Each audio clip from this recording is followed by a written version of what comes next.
Alors, bienvenue dans cette nouvelle vidéo. Ici, nous allons traiter une fonction, d'accord, et sa bijection réciproque.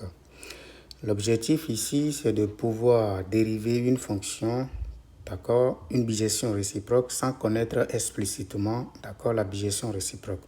Donc, c'est exactement la partie 2. Nous avons déjà fait la partie numéro 1, d'accord. Nous avons laissé le lien dans la vidéo, d'accord, pour vous permettre d'aller visualiser également la première partie, d'accord, qui regorge également des choses essentielles.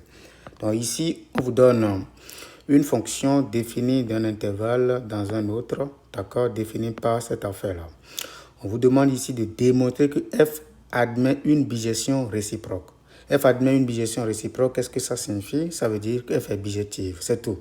D'accord? F est bijective, donc pour démontrer maintenant que f, qui est définie de A vers B, est bijective, on va montrer que f réalise une bijection de A, d'accord, vers f de A, et que f de A en réalité n'est rien d'autre que B.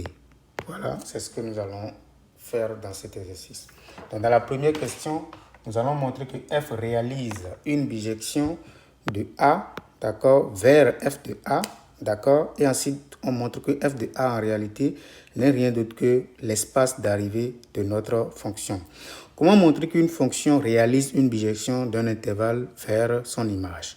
Pour montrer ça, on montre simplement que il suffit de prouver que f, d'accord, est continu et strictement monotone, d'accord, sur l'intervalle A. C'est tout. Vous montrez que f est continu sur A. Ensuite, montrer que f est strictement monotone. Strictement monotone signifie strictement croissante ou strictement décroissante. Donc, vous pouvez passer par les dérivées, d'accord, et à partir des dérivées, étudier le signe de la dérivée pour avoir la réponse à la question. Donc, sans plus tarder, nous allons commencer. Ici, le f est défini de l'intervalle 0, pi demi, vers l'intervalle 0,1, qui a x associe sinus carré de x. D'accord? Voilà. Donc ici, d'accord, si vous arrivez à montrer que la fonction est continue, d'accord, vous n'avez pas besoin de forcément vous concentrer sur le domaine de définition, c'est pas obligatoire, parce que si vous montrez déjà que la fonction est continue sur tout ce lot-là, d'accord, après vous allez calculer les images facilement et avancer. Sinon, le domaine de définition, c'est pas compliqué, vous pouvez vérifier que le domaine de définition est bien celui-là. Ok, donc allons-y. La fonction qui a x associé sinus carré de x est une fonction très gentille, donc elle est continue sur tout R. Elle continue sur R, d'accord, c'est des fonctions trigonométriques, sinus et cosinus sont des fonctions très gentilles. En particulier sur 0 pi demi, parce que 0 pi demi c'est juste une partie de ça. Ok, donc on peut même ajouter la dérivabilité dans ça, parce que la fonction, comme je le disais, est une fonction beaucoup gentille, d'accord? Donc on peut ajouter la dérivabilité en même temps, d'accord? On fait une pierre deux coups. Donc c'est une fonction continue et dérivable sur R, d'accord? En particulier sur ça. Maintenant on dérive la fonction. Quel que soit x élément de 0 à pi sur 2, virgule, f' de x est égal à quoi? Donc, pour dériver cette fonction-là, on va regarder la forme. C'est sous la forme f exposant n. Pour dériver s exposant n, d'accord, on fait descendre l'exposant, puis on dérive la fonction elle-même. D'accord, n'oubliez pas, on multiplie maintenant par f à la puissance n-1. C'est cette formule-là que nous allons utiliser. D'accord, il y a trois facteurs. Le premier facteur, c'est l'exposant. Le deuxième facteur, c'est la dérivée de la fonction elle-même. Et puis, la fonction elle-même à la puissance n-2. Donc ici, l'exposant c'est 2. Donc ça fait 2. D'accord, multiplié par la dérivée de sinus qui donne cosinus de x. Multiplié par la fonction elle-même à la puissance n-1. Donc 2, d'accord, moins 1 qui nous donne 1. Donc on obtient exactement ça. Ça peut aller. Donc, pour ceux qui le souhaitent, vous pouvez écrire tout ça en fonction du sinus, mais ce n'est pas vraiment nécessaire. D'accord, on va voir ce qui se passe tout simplement. 0 pi demi, d'accord, c'est exactement ça. Ça, c'est le 0, ça, c'est pi demi. Donc, nous sommes dans ce cadran et nous cherchons le signe de la dérivée. Donc, si nous cherchons le signe de la dérivée, il suffit de connaître le signe du sinus et le signe du cosinus. D'accord? Donc, quel que soit le x élément de 0 pi sur 2, qu'est-ce qui se passe? Nous savons que sinus de x est strictement positif. Également, cosinus de x est également strictement positif sur cet intervalle-là. D'accord? Ouvert. Mais nous comprenons que en 0, d'accord, la dérivée s'annule.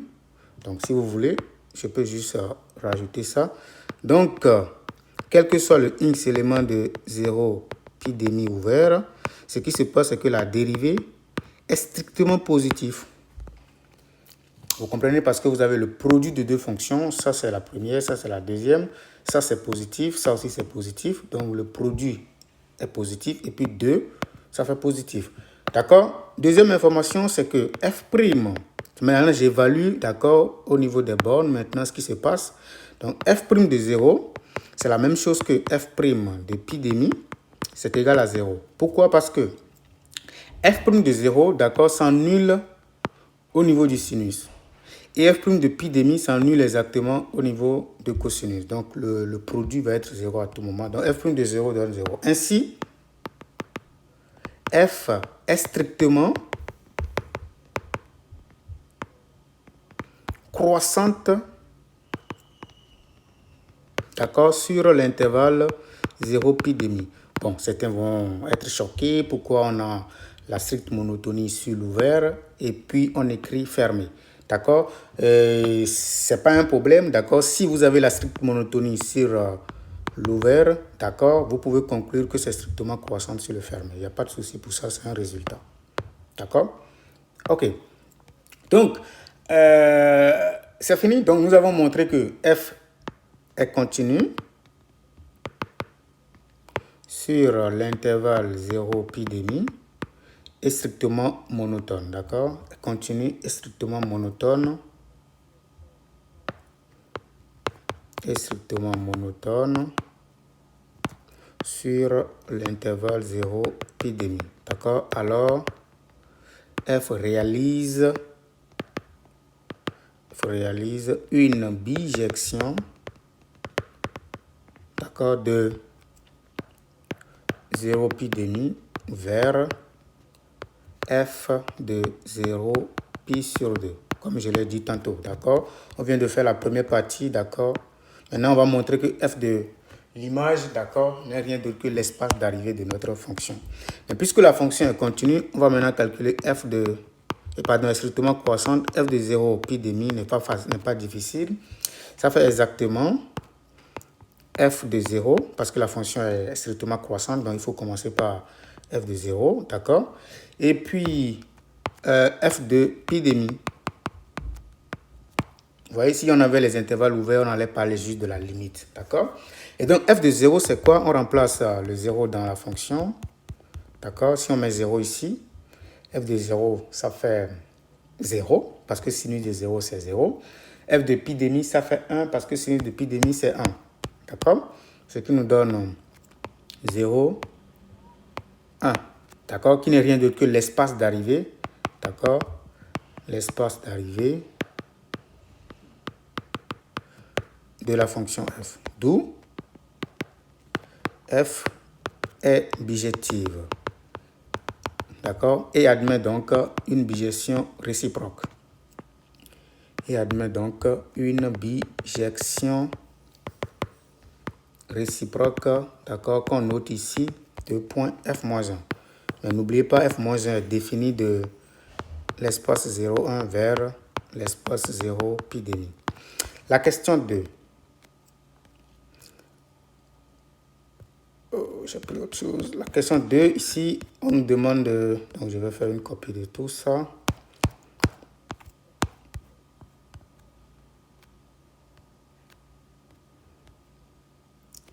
Ok, Donc ici, on nous demande de déterminer l'ensemble de dérivabilité de la fonction f-1. Comme je vous l'avais dit, pour déterminer l'ensemble de dérivabilité, vous procédez en 2 étapes. Premièrement, vous allez résoudre, d'accord? Donc déterminer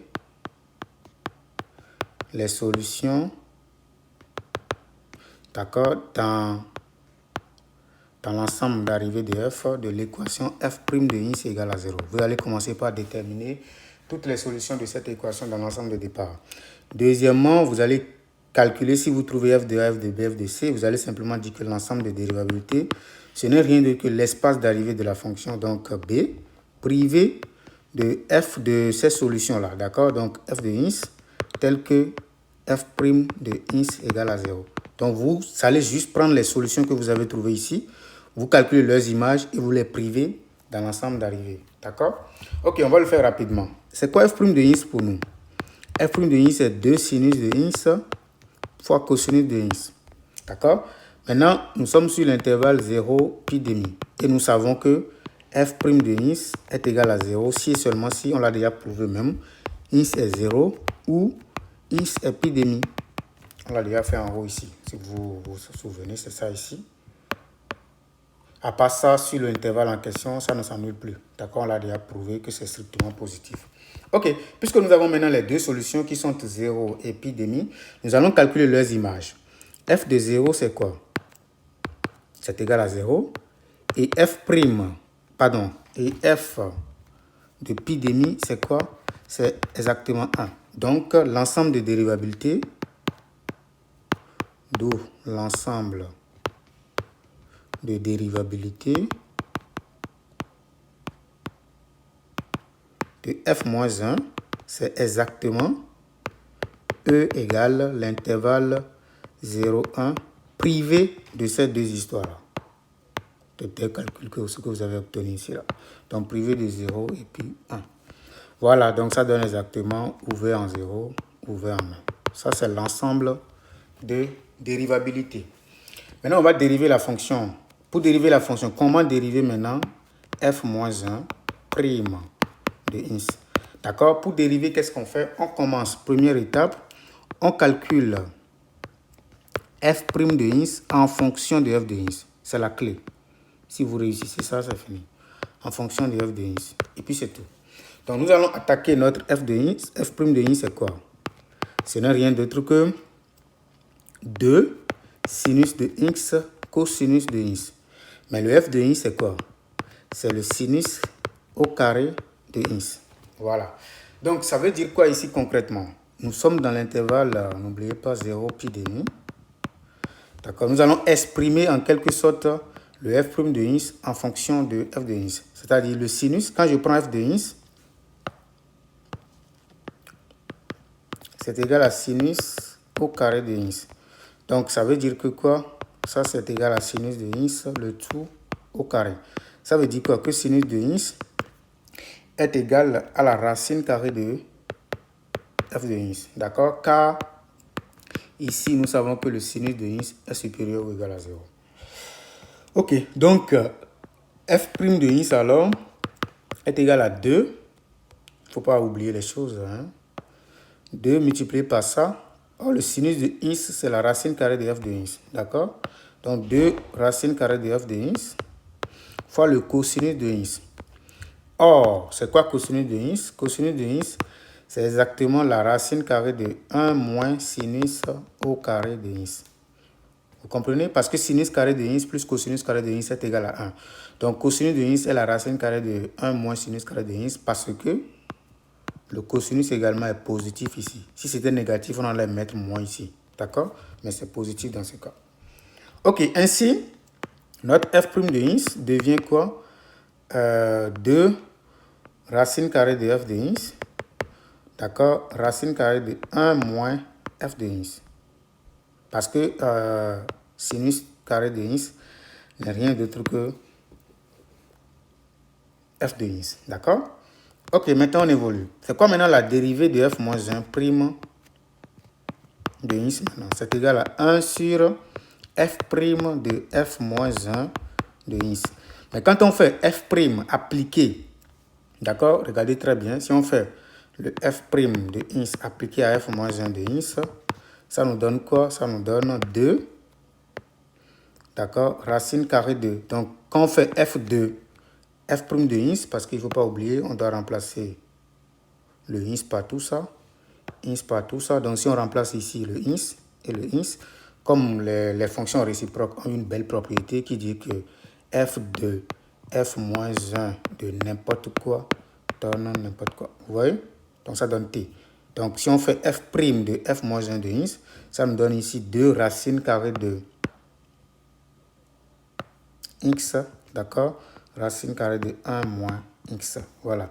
Du coup, ce qu'on obtient ici, c'est que f moins 1 prime de x, d'accord, ça fait 1 sur, d'accord, 2 racines de x, racine de 1 moins x, quel que soit le x élément de 0, 1. Voilà, ça c'est la dérivée de la fonction réciproque, d'accord, sans connaître l'expression, l'écriture en fonction de x de la fonction réciproque, on peut dériver. D'accord, c'est ce qu'on vient de faire. N'hésitez pas à vous abonner pour plus de vidéos. Merci.